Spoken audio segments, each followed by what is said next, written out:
जयपुर, जिसे हम राजाओं की नगरी और पिंक सिटी के नाम से जानते हैं। पिंक सिटी जयपुर का नाम सुनते ही हमारे दिमाग में रेगिस्तान और महल की छवि विकृत होने लगती है।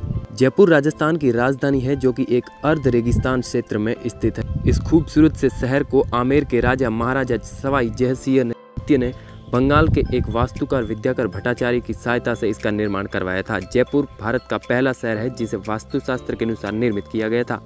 अगर जयपुर के राजाओं की नगरी कहा जाए तो ये गलत नहीं होगा। सरकार ने इन राजाओं की हवेलियों को आज भी संरक्षित करके रखा हुआ है, जिसे देखने हर साल लाखों की तादाद में विदेशी और भारतीय सैलानी आते हैं।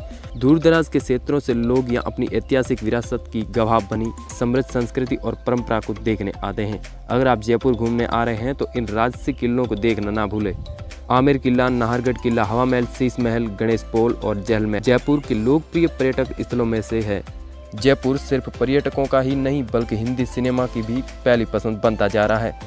तो बात करते हैं सबसे पहले जल महल की। जल महल, जो कि जयपुर शहर के बीचों बीच स्थित है। इस महल का निर्माण राजा सवाई जयसिंह ने अश्वमेध यज्ञ के बाद अपनी रानियों और पंडित के साथ स्नान करने के लिए बनाया था। इसके साथ ही यहाँ अपने खाली वक्त में अपनी रानियों के साथ भ्रमण करने के लिए भी आते थे। हालांकि अब यह महल पक्षी अभ्यारण्य के रूप में विकसित हो गया है। यहाँ 2,500 से 3,000 प्रवासी पक्षी आते हैं। इसके साथ ही यहाँ राजस्थान की सबसे बड़ी नर्सरी भी है, जहाँ 1 लाख से अधिक वृक्ष लगे हैं। दोस्तों, तो दूसरे नंबर पर है हमारे पास आमेर किला। और अभी बात करते हैं आमेर किले की। आमेर का किला जयपुर नगर सीमा के पास ही बसा हुआ है। छोटा सा कस्बा है। इस कस्बे को मीणा राजा आलन सिंह ने बसाया था। आमेर नगरी राजपूतों की नगरी है, क्योंकि इस नगरी को राजपूतों ने आलसिया से जीत लिया था। आपको बता दें कि अकबर की जोधा भी इसी आमेर किले की आमेर नगरी और वहां के मंदिर तथा किले राजपूती कला का अद्वितीय उदाहरण है। आमेर का प्रसिद्ध दुर्ग आज भी ऐतिहासिक फिल्मों के निर्माताओं को शूटिंग के लिए आमंत्रित करता है। मुख्य द्वार गणेश पोल कहलाता है, जिसकी नक्काशी अत्यंत आकर्षक है। आमेर में ही है 40 खंभों वाला शीश महल, जहाँ माचिस की तीली जलाने पर सारे महल में दीपावलियाँ आलोकित हो उठती है। हाथी की सवारी यहाँ के विशेष आकर्षण है, जो देसी सैलानियों से अधिक विदेशी पर्यटकों के लिए कौतूहल और आनंद का विषय है। दोस्तों, तीसरे नंबर पर हमारे पास है शीश महल। और अभी बात करते हैं शीश महल के बारे में। तो दोस्तों, आमेर के किले के बाद बारी आती है शीश महल की, जो कि अपने आप में बेहद रोमांचक है। इसके भीतरी दीवारों, गुंबदों और छतों पर शीशे के टुकड़े इस प्रकार जुड़े हैं कि केवल एक माचिस की तीली जलाते ही शीशों का प्रतिबिंब पूरे कमरों को प्रकाश से रोशन कर देता है। शीश महल के अलावा यहाँ का विशेष आकर्षण है डोली महल, जिसका आकार उस डोली मतलब पालकी की तरह है, जिनमें प्राचीन काल में राजपूती महिलाएं आया जाया करती थी।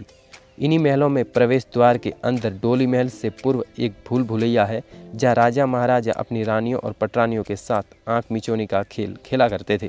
कहते हैं महाराजा मानसिंह की कई रानियां थीं, और जब राजा मानसिंह युद्ध से वापस लौट आते थे, यह स्थिति होती थी कि वह किस रानी से सबसे पहले मिलने जाए। इसीलिए जब भी कोई मौका आता था तो राजा मानसिंह इस भूल भुलैया में इधर उधर घूमते थे, और जो रानी सबसे पहले ढूंढ लेती थी उसे ही प्रथम मिलन का सुख प्राप्त होता था। तो दोस्तों, बात करते हैं नाहरगढ़ की। अगर शीश महल और आमेर किला देखकर आपका जी ना भरा तो थोड़ा सा बढ़कर एक बार नाहरगढ़ किला जरूर देखिएगा। इस किले पर खड़े होकर आप पूरे जयपुर की खूबसूरती को एकटक निहार सकते हैं। किले की प्राचीन दीवार पर खड़े होकर इस शहर को निहारना, बारिश के मौसम में बादलों का आपको छूकर निकलना, ऐसी खूबसूरती जिसको बयान करना नामुमकिन है।